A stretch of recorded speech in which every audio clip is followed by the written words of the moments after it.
I think it's important that young people engage as much as possible in the election, because if they don't, they lose. If you look at how politics has conducted itself over the last 20 years, the young vote has gone down. So a lot fewer voters between 18 and 24 vote than, say, voters over 65. So as a result, people over 65 are courted by politicians. I remember one very senior minister telling me that if it was the last day of an election campaign and you had a choice between canvassing a hall of residence or an old people's home, you do the old people's home any day, because they're the ones who are going to vote. And as a result, young people have been abused by the system. It's young people who've had their housing benefit cut, their education maintenance allowance cut. They're not part of the living wage until age 25. They're an easy target. So the more young people vote, irrespective of who they vote for, the more they have something that politicians are after, which is a vote. But don't you want young people to vote in a particular way?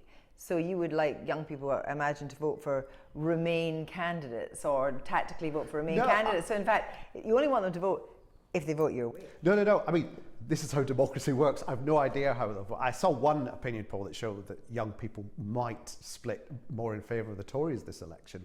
Do you know what? I'd rather they voted than they didn't vote, because it's also about how politics is going to function in the future. If politicians rely more and more on the fewer and fewer people who do come out in elections, it does mean that a larger and larger percentage of the population are just ignored and forgotten about.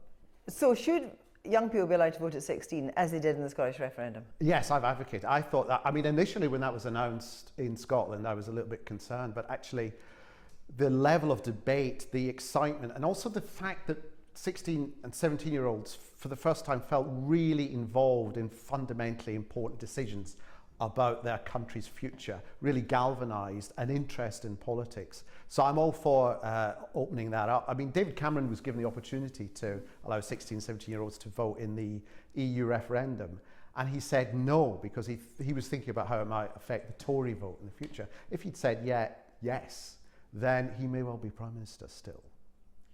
But don't people 65 plus have as a legitimate right to have their views heard as people under 25?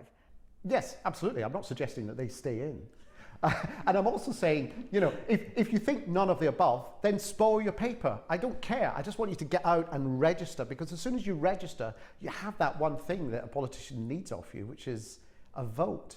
But isn't there a terrific irony in this? Because you, Armando Iannucci, have spent much of your life writing brilliant satire about the terrible state our politicians are in, the thick of it here, Veep in America, satirising politicians for being venal, being stupid, pursuing their own agendas. So you kind of undermine politics in a way, don't you? Because the people say, well, why should I care about them? Well, no, I mean, what's happened there is I've responded to that in my own way, which is through doing things like the thick of it.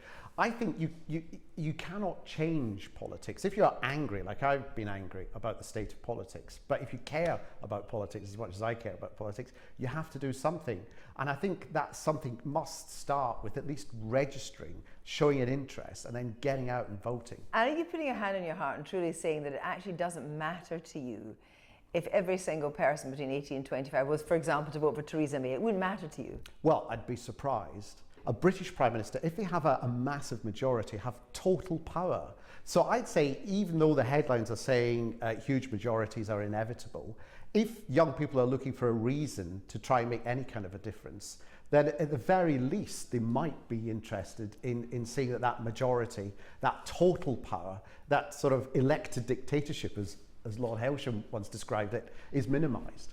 But, here we are, here you are, and why should young people listen to you? They know they've made up their minds. They understand politics. They understand the system. I don't know. They don't necessarily want you to tell them what to do. No, of course, and I'm not going to tell them what to do, but you invited me on the programme. Absolutely. I didn't ring up and ask. But you've been tweeting like crazy. Yes, well, you've been reading my tweets and responding. I always do. I always do. So here you are, Armando Iannucci, who is an Italian Scot, who lives near London, who plies his trade sometimes across the Atlantic. What kind of Britain do you want to live in? I want to live in a Britain that has a fully functioning democracy. And I've been writing for some time about how people are frustrated by, I mean, we now have a system, we still have a system whereby in the last election, 37% of the people who voted Conservative, and yet they gain a majority, a working majority with other parties of about 20. I just listened to when Theresa May announced the election. And she said she was announcing it because Parliament couldn't agree with her on serious legislation. Now that sounded to me like how a proper functioning democracy should work.